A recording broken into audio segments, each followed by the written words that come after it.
Sou Paulo Caroli e este é o podcast Mínimo Viável, onde compartilho conhecimento sobre as novas relações de trabalho e assim contribuo para a transformação de um mundo melhor.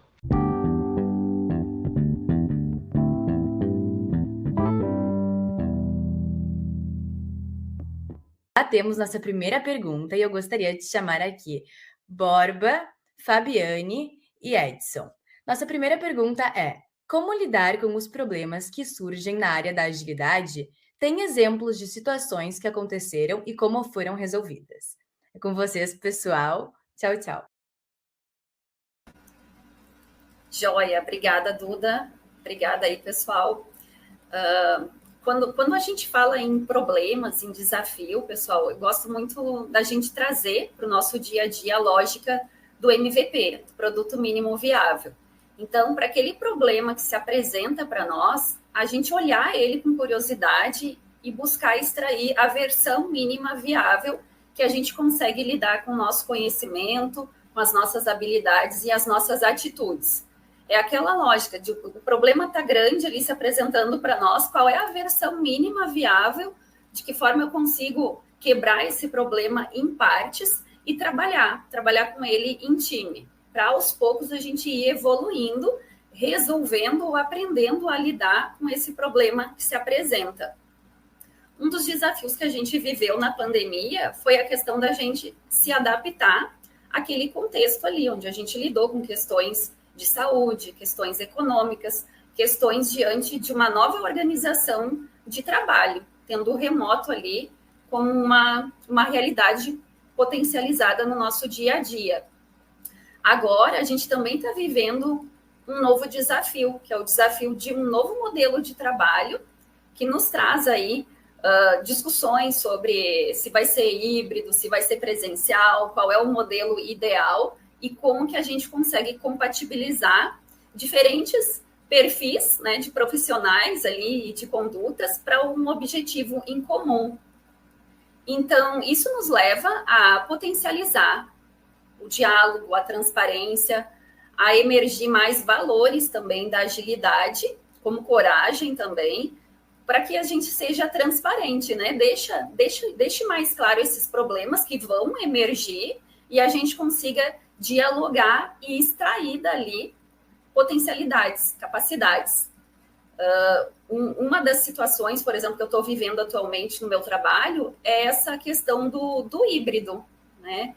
E eu estava antes conversando ali com alguns colegas e a gente precisa, nesse contexto, resgatar cada vez mais o propósito do trabalho. Então, isso está mais forte agora. Se a gente se desloca para ir para um escritório, qual é a razão que faz a gente se deslocar, sendo que o trabalho em si a gente consegue realizar de casa, né? Nós estamos aqui todos conectados nessa plataforma, nesse ambiente, interagindo e trocando conhecimento. Então, isso já se tornou uma realidade. Eu, por exemplo, quando eu vou no presencial, eu vou naquele espírito de celebração. E celebrar faz parte da agilidade. A gente precisa celebrar. Então, eu quero encontrar os meus amigos do trabalho para almoçar, para tomar café, para a gente ter discussões ali juntos e encontrar soluções. Mas é uma outra lógica de operação, são outras motivações. E a gente precisa conversar também sobre essas motivações, que agora são dilemas também que a gente está lidando, né, nesse novo contexto.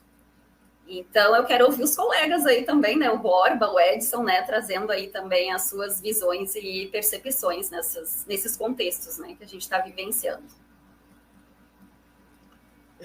Se você me permite, eu acho que você falou uma coisa muito forte quando você deu você comentou do MVP, que é fundamental, né?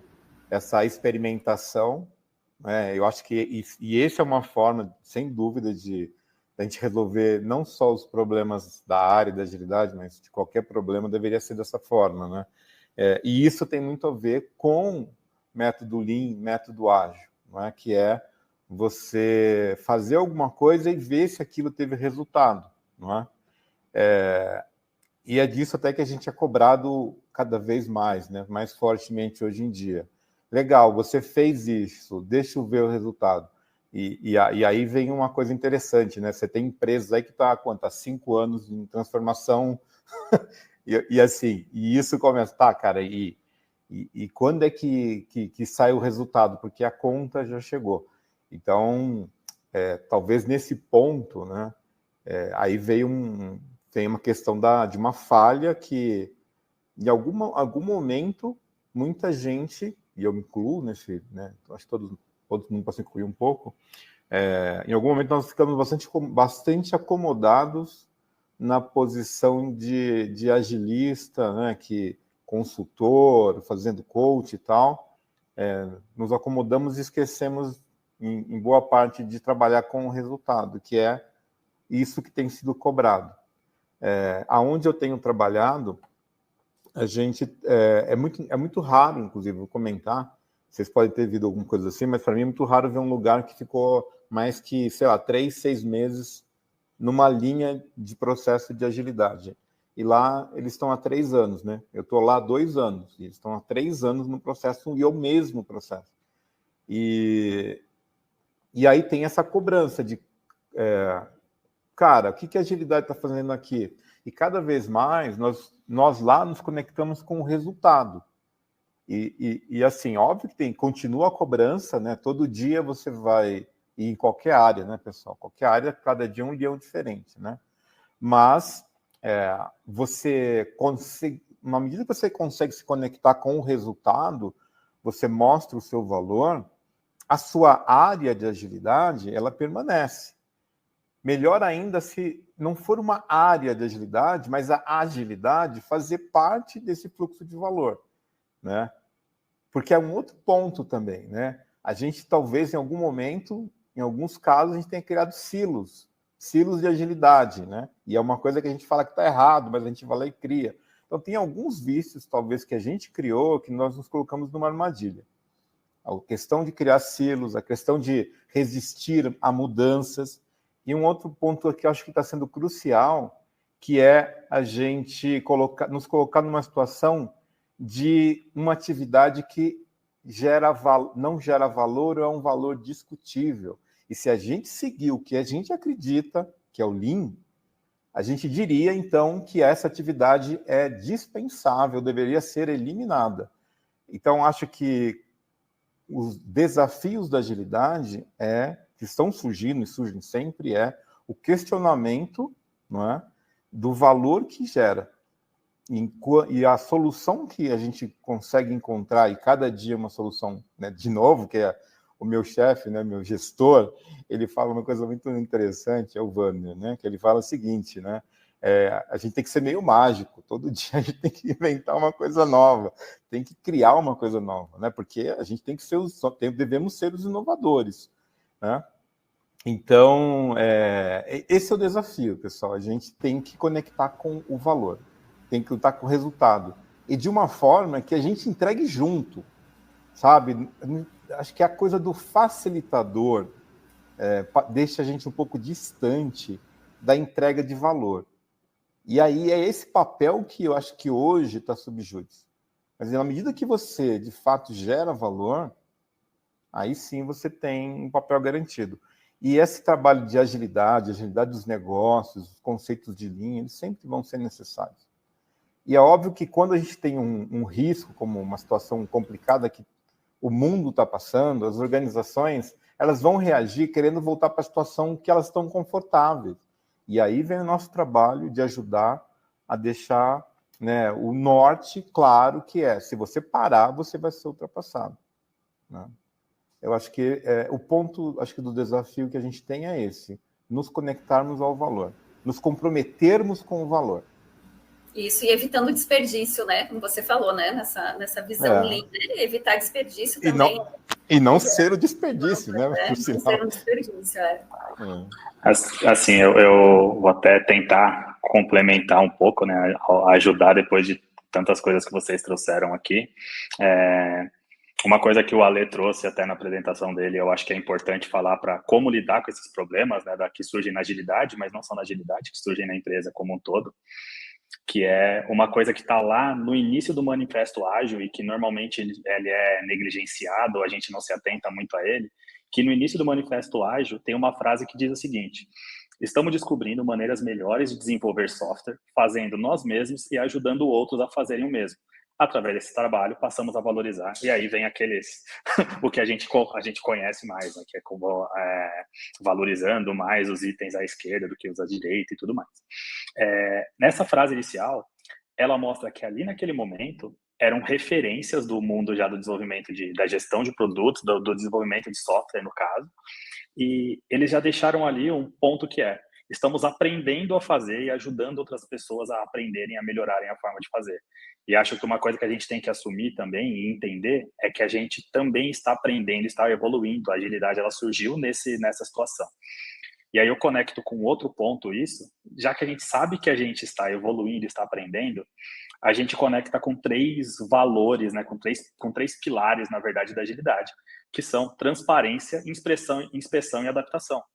Se eu sei que eu estou aprendendo, a primeira coisa que a gente, como agilista, como profissional, deve fazer é ser transparente, expondo as nossas, assim, deixando claro onde nós estamos e sabendo onde nós estamos, qual que é o nosso nível de consciência e nível de erros e acertos dentro da empresa. Então, é importante que a gente tenha tanto essa transparência de passar para todos os níveis corporativos, que seja executivo, tático ou operacional, deixar com que eles tenham essa visão de como nós estamos, para onde estamos indo, qual que é o caminho que a gente está seguindo. Eu acho que muitas vezes a gente entra nesse silo mesmo que o Edson comentou, e a gente fala, não, a gente é um conselho Jedi aqui, onde a gente vai saber e conhecer o que acontece com a agilidade. E, no fim das contas, a empresa não sabe o que está acontecendo e a empresa fica ansiosa, porque ela fala, nossa, tem aquele conselho Jedi que está mudando a forma da gente trabalhar, mas eu não sei o que está acontecendo. Será que eu estou incluído nessa mudança? Será que eu não estou incluído? Será que eu faço certo? Será que eu faço errado? E gera uma certa ansiedade dentro da galera. Então, a transparência é muito importante para isso, para a gente trabalhar com os problemas que surgem dentro da agilidade. A inspeção é muito importante para a gente saber o que a gente está fazendo, para onde a gente está indo, o que está acontecendo, avaliar resultados, como o Edson mesmo comentou, o Edson e a Fabi comentaram. A gente precisa inspecionar o que a gente está fazendo, e ali eu até conecto um pouco. A inspeção não está diretamente ligada a métricas, mas ali começam a surgir métricas e informações que vão fazer a gestão de resultados ali. Inclusive o Ivan Ferraz aqui, que trabalhou comigo, com o Edson também, que é um parceiro nosso, mandou algumas perguntas legais conectadas a isso no chat. A gente já fala sobre isso, Ivan. Um grande abraço para você. Então, ali, quando a gente está inspecionando, a gente está criando uma base para gerar essas métricas, essa conexão com os níveis corporativos. E quando a gente faz a adaptação, a gente está fazendo a melhoria contínua também, a gente está melhorando aquilo que a gente faz. Se a gente assume que a gente está aprendendo a fazer e está aprendendo a fazer melhor, é importante que a gente evolua e que a gente caminhe para fazer o melhor possível, né? Então, como o Ivan mesmo comentou aqui, a gente tem exemplos do time da agilidade mesmo nosso, que trabalhou dentro de um banco na transformação, que ficou bem conhecida, assim, esse processo. A gente começou como time de agilidade. Inicialmente, a gente era quase um body shop, cada um trabalhando dentro dos seus times ali, quebrando a cabeça. E a gente fez isso, a gente deixou transparente o que estava acontecendo, a gente visualizou os problemas que a gente estava enfrentando ali dentro daquele desafio, e visualizando, tendo a transparência, analisando o que a gente está fazendo, inspecionando o que a gente estava fazendo, a gente foi se adaptando, criando um time de uma maturidade muito legal ali, inclusive com consultorias diferentes, que a gente estava atuando em uma consultoria parceira também, junto com as pessoas do banco, criando uma sinergia, mas isso veio desse processo dos 3 pilares da agilidade ali, de ter as questões transparentes, discutir o status atual que a gente estava e pensar em melhorar para alcançar um status melhor, um status superior, assim, né? Gerando, inclusive, métricas e informações que comprovassem o porquê nós estávamos ali. Então, acho que, voltando lá para a raiz, manifesto e pilares da agilidade, a gente consegue uma base muito boa para trabalhar nos problemas que surgem na área de agilidade, como na área corporativa, né? Agilidade é uma ferramenta para ser usada dentro da empresa, não é? Normalmente os problemas não estão na agilidade em si, elas estão na empresa, e a agilidade acaba sofrendo com isso, como todas as áreas específicas, o marketing, o jurídico e tudo mais.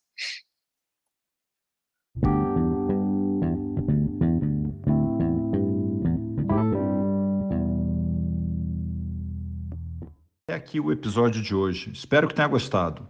Eu te peço para se inscrever e recomendar esse podcast na sua plataforma de podcast preferida, como Spotify e YouTube, e nas redes sociais. Ou, como eu prefiro, recomende aos seus amigos. Assim você me ajuda com a missão de compartilhar conhecimento sobre as novas relações de trabalho, de forma a contribuir para a transformação de um mundo melhor.